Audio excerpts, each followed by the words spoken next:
For the life of me, I don't understand why you're doing this interview. I have not accomplished that much in my lifetime, nothing great, except I have 3 daughters that all of you are a part of.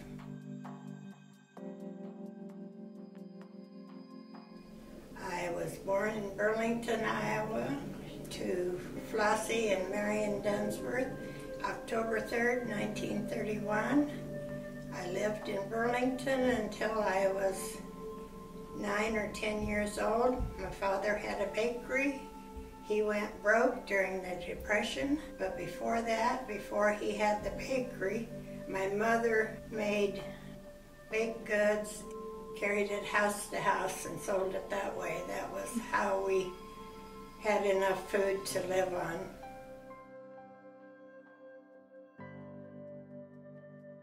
My mother always told me that I was ornery because when she went to the hospital to have me, I didn't want to be born.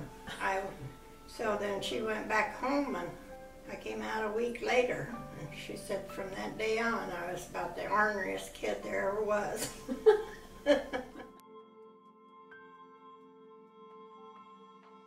Affected the bakery because things were rationed and sugar was rationed, and most people couldn't get bananas, but since my dad went to the grocery store, would get bananas, and gas was rationed, and we lost our house and lost the bakery, and we moved in with my aunt that had 4 boys in a 2-bedroom house. We set up cots in the living room. My dad went out looking for work, put a trailer on the back of the car, and we were in the campgrounds, and it cost $1 a night to stay in the campgrounds, but we didn't have $1. So each night they'd run us out. My dad got a donut kettle and started making donuts in the back of my aunt's house. He moved then to another building where we lived on one side and had the bakery on the other side.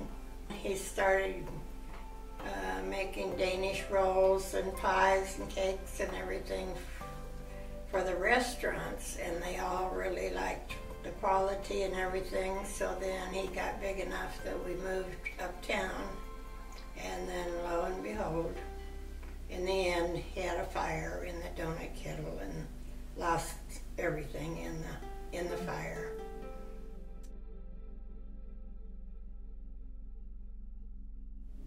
I worked in the bakery and got in trouble an awful lot because we had to work so many hours and stuff that by 11 or 12 o'clock at night I was getting slap happy, and I would pester the bakers, and I'd get a spanking every Friday night because I was being so ornery.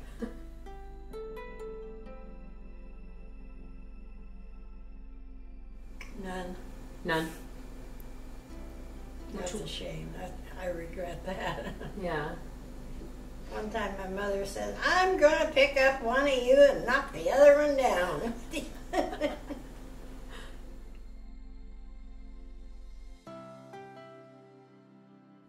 My mother was not a very loving person. I mean, I'm sure she had it in her heart, but she didn't show it. And you never knew what my dad was thinking because he never said a word. He was absolutely the quietest person I ever known.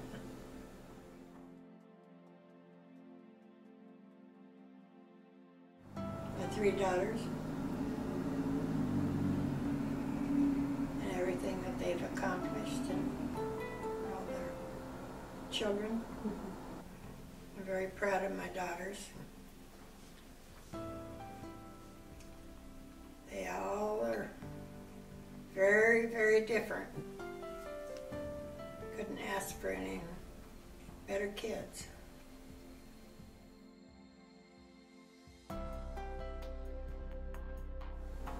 Barbara. And then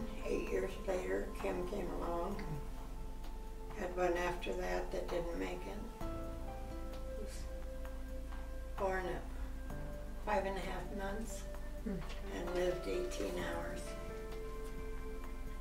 And then Patty.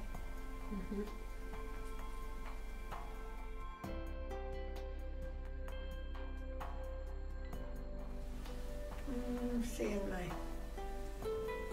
grandkids and see how their life is going and being around them. That's about the only thing that is important in my life, has been important. All the other frivolous stuff doesn't mean anything.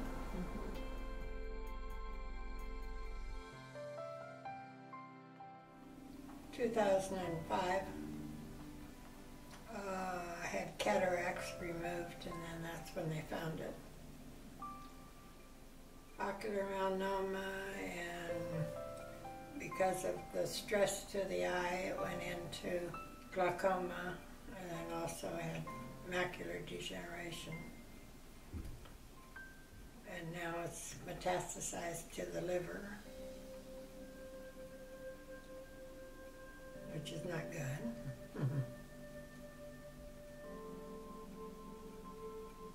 Now I can see about 5% out of one eye.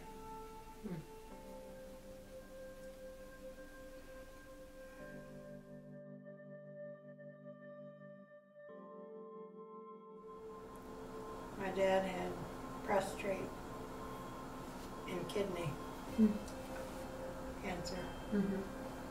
2 brothers with lung cancer. My mother died with a massive stroke. 5 days from one another.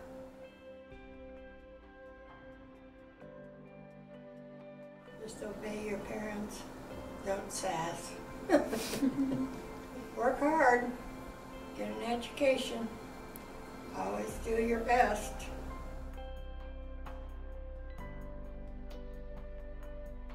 Oh, when I went to St. John's. Donkeys and chickens running around, all the beautiful flowers and the palm trees and the swimming pool and the boat ride and trolley car. Everything was. Because when I was there, I was pushed in a wheelchair at all times, so I didn't have to put up much effort, even in the sand. They tried to throw me in the ocean once, backwards.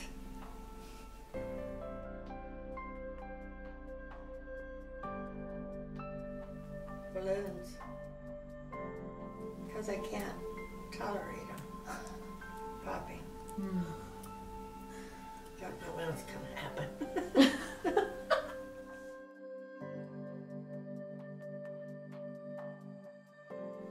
Tried to get Patty to do her studies. Or tried to get Patty to turn them in. Turn in her paper. No, you didn't have to encourage Barb to do anything. She did it all.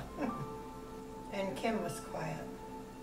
Best thing that happened to Kim was when she went to work at Jack's retail store. Kind of took her out of her quietness and shyness.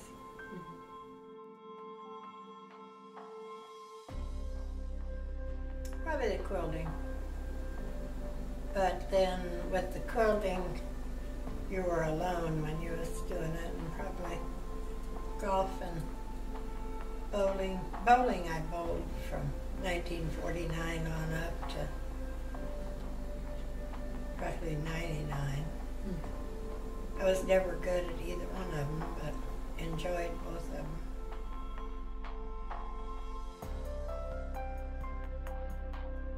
Oh, that God created heaven and earth, and you have to accept God as your personal Savior to go to heaven. And you're supposed to live that life, but go to church, live a good life, be productive, don't drink eggnog.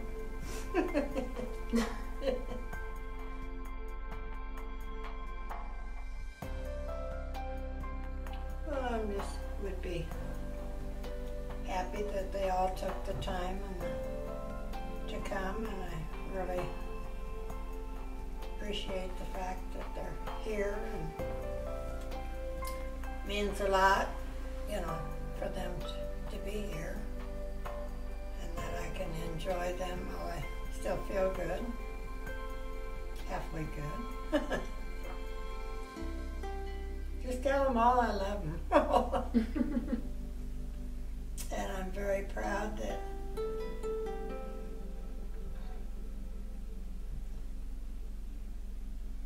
they've all done well. And I suppose there's something I should be saying, but I don't know how to say it, so.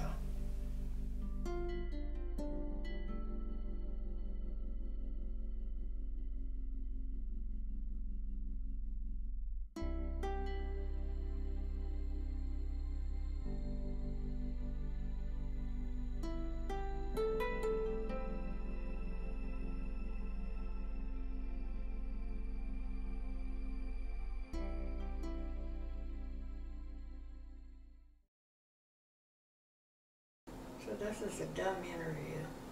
That's the dumbest question you're ever asked. Okay. I don't know. Now here you go again, and I'm gonna holler at you. That's not in the video, is it? You didn't know this was gonna be a 3-ring circus.